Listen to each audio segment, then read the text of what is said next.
защото ни казват "Стига си питал". Трябва да питате. Ама как? Ами, например, така. Колко е висока тази палма? Какъв въпрос? Колко? Не знаем.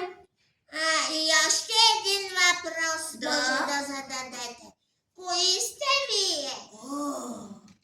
Аз съм пилето Колоколо. Не. Аз съм пилето Колоколо. Аз.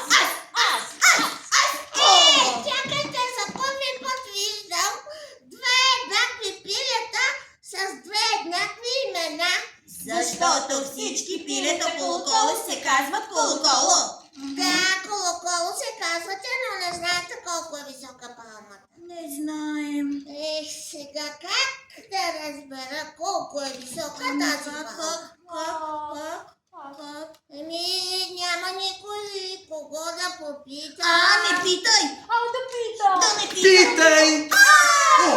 Извинете! В същото това време по пътечката се задала Леля Жираф.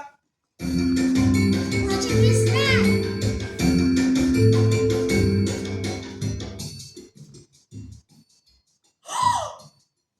Еха!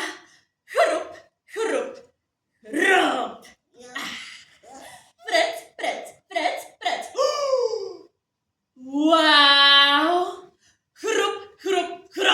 Вау! Пред. Вау! Хруп.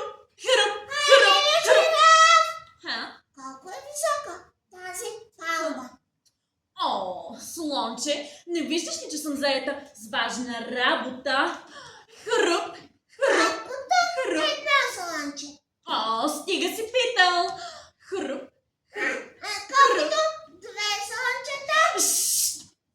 Колкото Хруп. три слънчета. Слонче, стига с тази палма. Задно, любопитно слонче. Пред.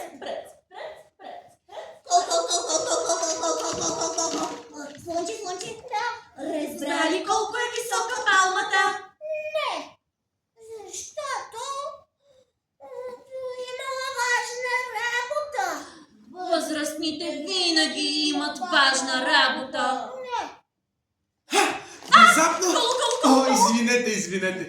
Внезапно от тук преминала и кака Штраус.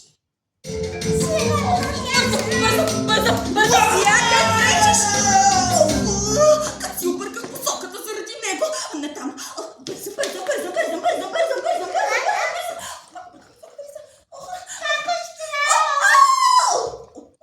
Щом аз не го виждам, значи и то не ме вижда, да. Виждам те. Не ме виждаш? Виждам те от тук. Виждам. Ама то било едно малко тантуристо слънче. Ей! Нямам време за теб! Бързо! Какво? Колко е висока тази палма? Слънче! Да. Нямам време! Времето лети!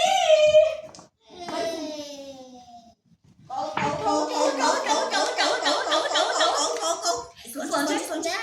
Разбрали колко е висока палмата? Пак не разбрах. Защото тя бърза. Възрастните винаги бързат. В този момент покрай слънчето минал Бате Маймун.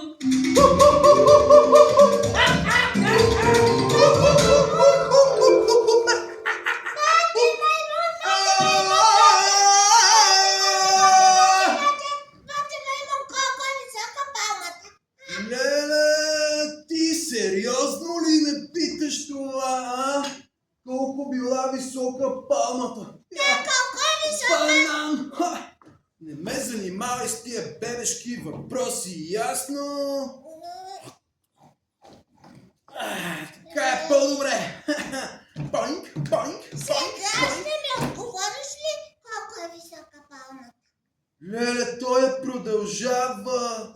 Виж какво, братле, ако искаш големите да те имат на сериозно, не задавай бебешки въпроси, ясно? Паинг, паинг, паинг, паинг, паинг, паинг. Слънче. Разбра ли колко е висока палмата? Не разбрах. Защото съм задавал бебешки въпроси. Възрастните не обичат бебешки въпроси.